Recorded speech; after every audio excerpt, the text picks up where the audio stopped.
Sinasagot mo Sorry na po, Your agad. Honor. Alam mo, Sorry po. halatang-halata ka. Sorry po yun. Pine-preempt mo na yung tanong ko. Masyado ka na dumedepensa. Ibig sabihin, alam mo na doon patungo yung aking tanong. Sinasagot Sorry po, mo Your agad. Dahil sa ginawa mo, hindi ko na tatanungin yun. Kasi alam mo na eh, na yun ang itatanong ko eh. Sorry po, Your Honor. You don't have to say sorry. Pero kasi, alam mo, ganyan lang ano eh, yung kapag malalim yung pagsisinungaling mo, alam mo na kung ano yung sasagot mo. Di ba? Tama, mali. Kasi lahat kami alam na namin DDS eh. Ikaw na lang ata yung natitira na hindi pa nakakaalam nun. Ito na nga.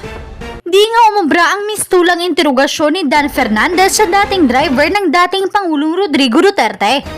Pero bago ang lahat, maaari kayong mag-subscribe para maging updated sa mga issue at bagong mga balita.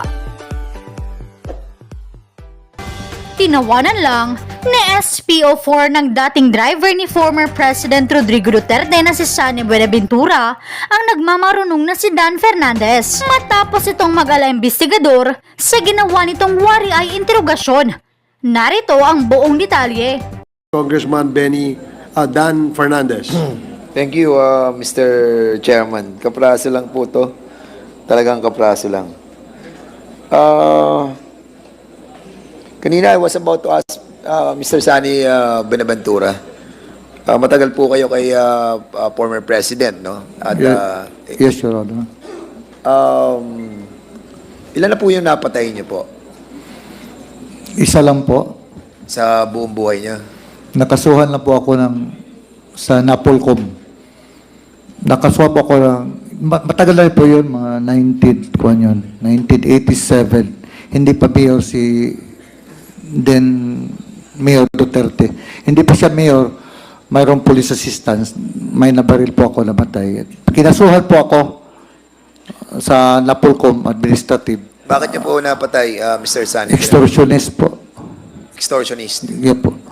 At because of that, can you kindly tell us the whole story?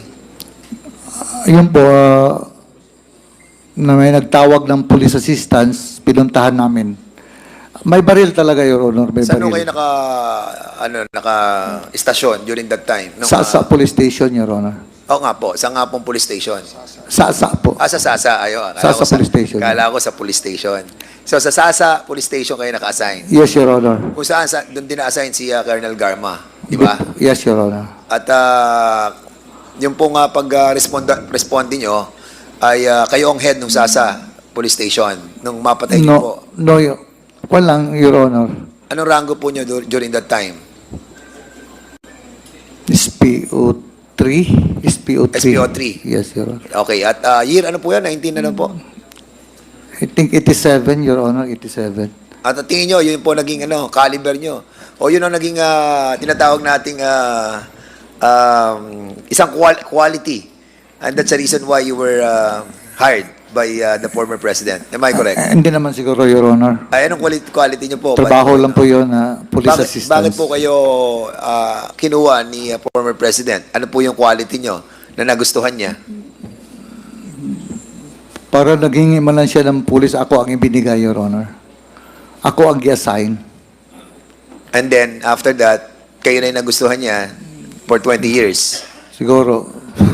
Oho. Driving. At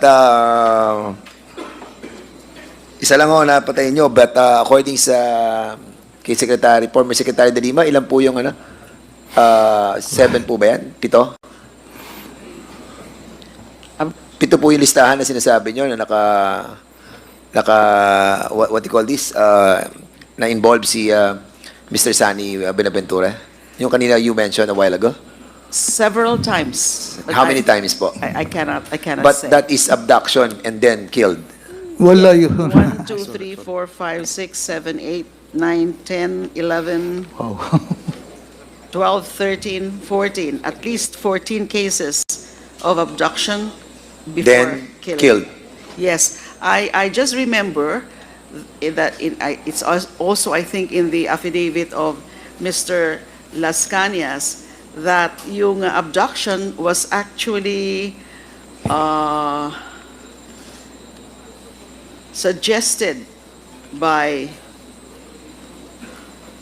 Makasait, Major Makasait, para daw ho mas-soften yung media impact kasi kapag nawawala lang, ganun lang, mawawala. And then, so it's not really reported by media. Hindi katulad ng outright killings or massacre, ay rini-report yung iba sa media. So kaya abduction, then killing. Yes. Ay, siguro, ano ko po, i-amend ko po yung question ko. Kasi ang tinanong ko po sa inyo kung ilan na po yung napatay nyo. Ilan na po yung na-abduct at napatay nyo po? Well, wala, dito ko kasi, Your Honor, busy po ako sa trabaho ko as driver security.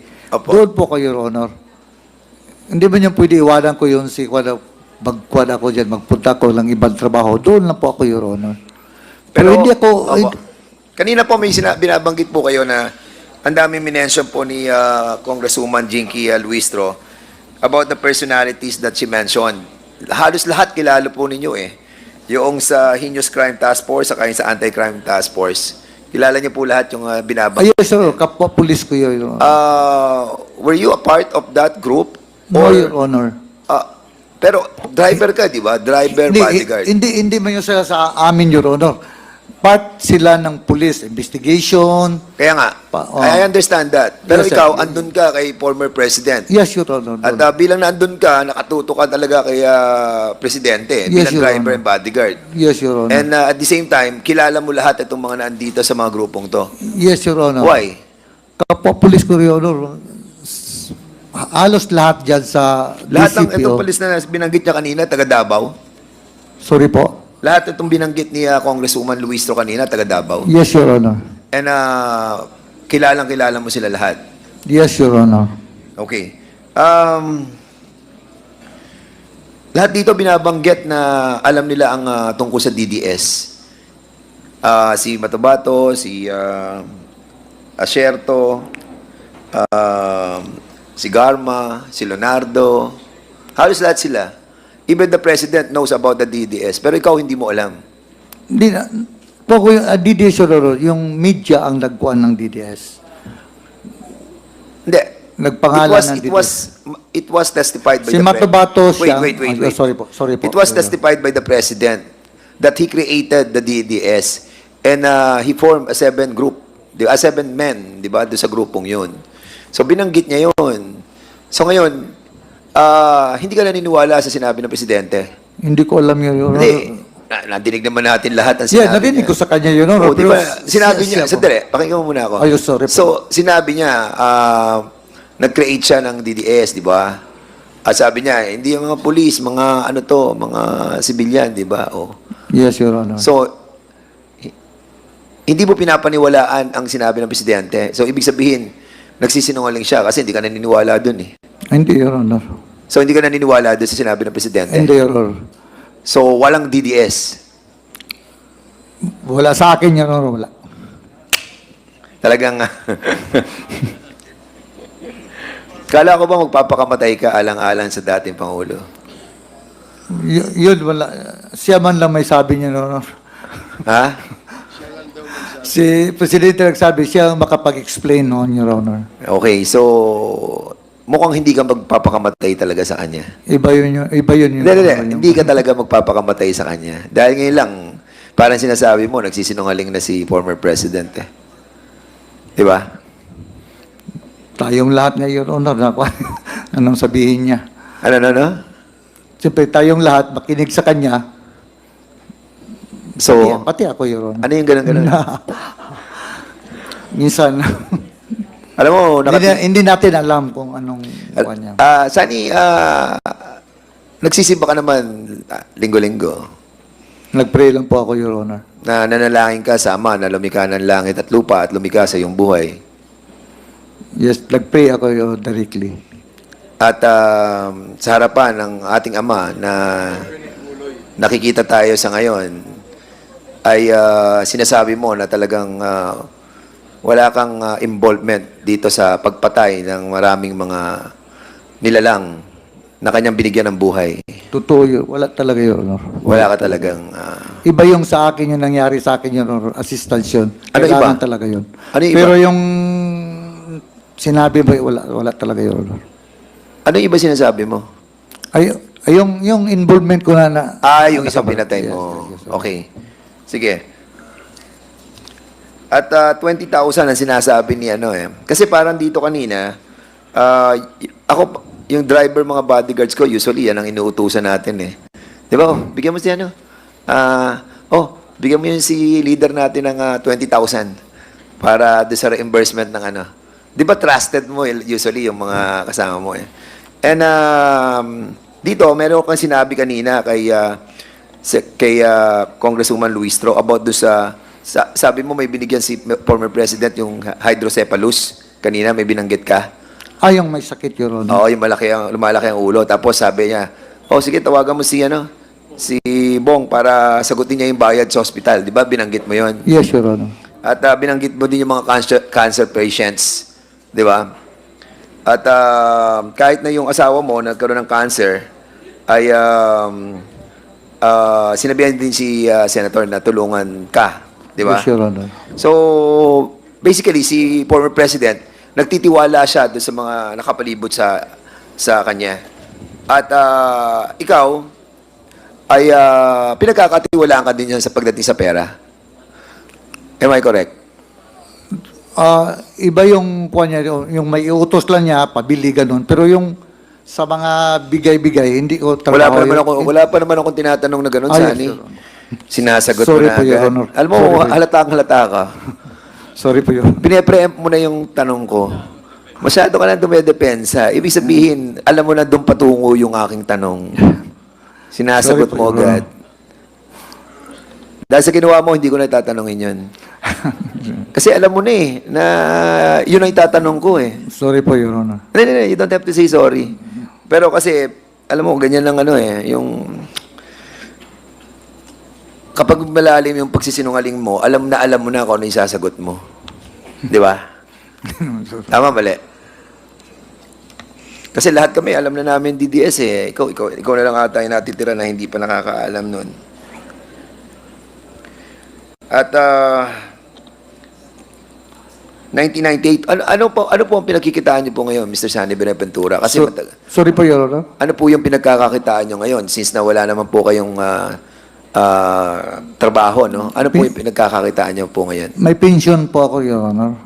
Pension, no? Yes, Your Honor. At yung natira po sa bangko niyo is 4,000. Yes, Your Honor. Magkano po pension Totoo niyo? talaga, Your Honor. Hindi naman po kami nagda-doubt doon. 57,000, Your Honor. 57,000. Yes, Your Honor. Magkano bayad mo sa lawyer mo? Mamaya pa kami mag-usap, Your Honor, pag-uwi. Sani naman eh. Kaibigan ko kasi, Your Honor. Mawain po siya, Your Honor. Pero magkano talaga yung service na binigay niya sa'yo? Wala, no joke. 10,000.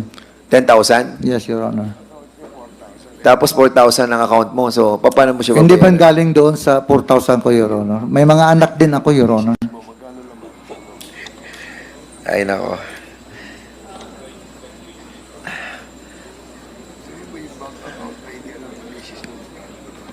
Ano,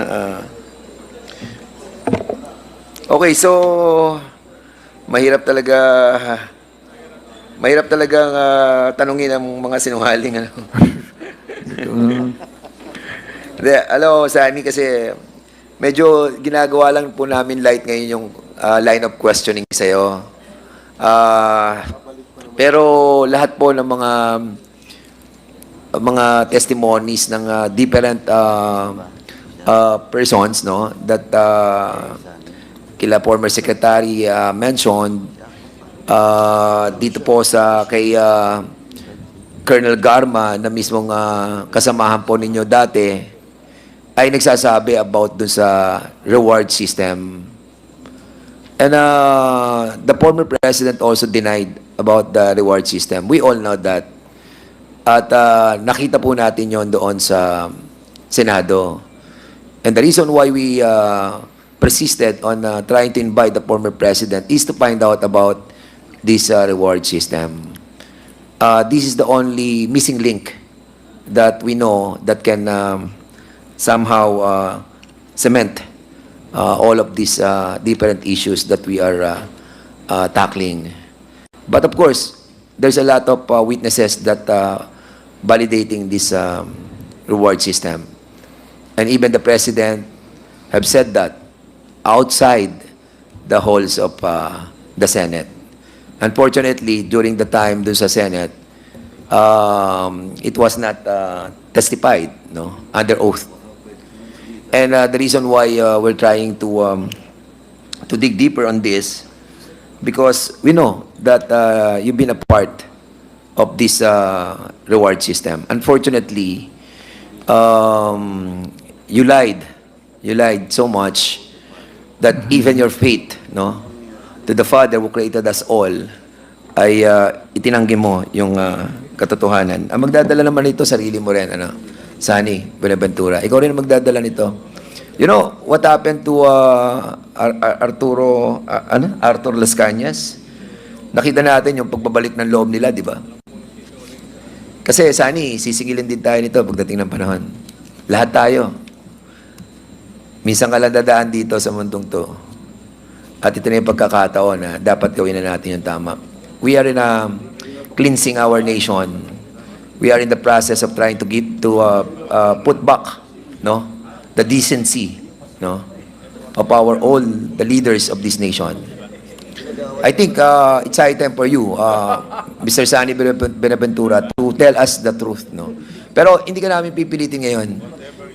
Kasi actually pagod na po kami. And alam namin pagod na rin po kayo, sir. So I hope that mamaya pag-uwi niyo po, sana po ay Balik siya ulit. sana po makita niyo sa sarili niyo that somehow sa buhay na to, makagawa naman po sana tayo ng tama. Marami tayong nagawang pagkakamali sa buhay natin, but I hope sometime, no, and someday, you will find it in your heart to tell the truth to the whole nation.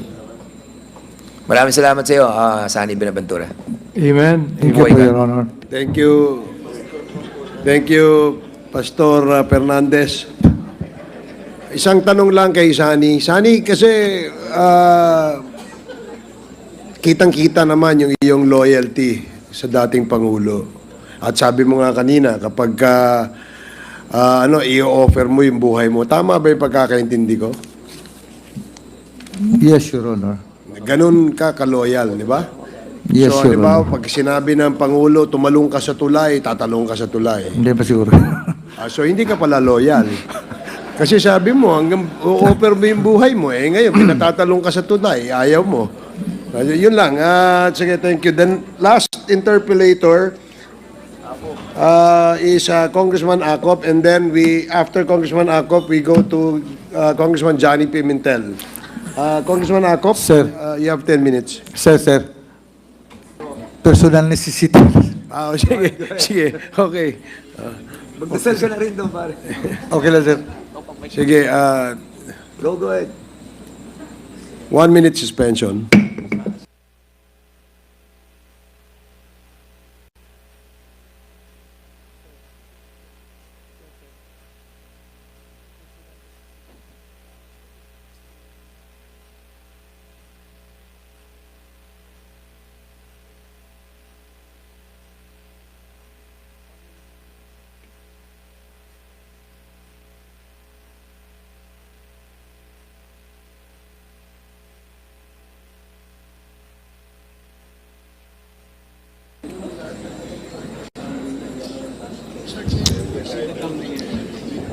To save time, Mayor Carranza, pwede po bang maupo kayo doon sa kwan?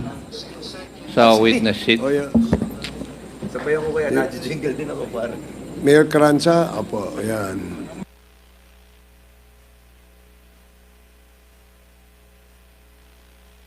Mayor Carranza, have you taken your oath? And do you have a lawyer with you? I did already, sir. Do you have a lawyer with Yes, you? sir. Okay. May we ask your lawyer to enter his appearance before this committee? And let me remind the lawyers, the counsel of Mayor Carranza, na ang inyong pong role is only to advise your client of his rights. Yun lang po. You cannot coach your client. Sige po. Please enter your appearance. Good evening po, Mr. Chair. I'm Attorney Mark Anthony S. Fabay, Your Honor. Good evening.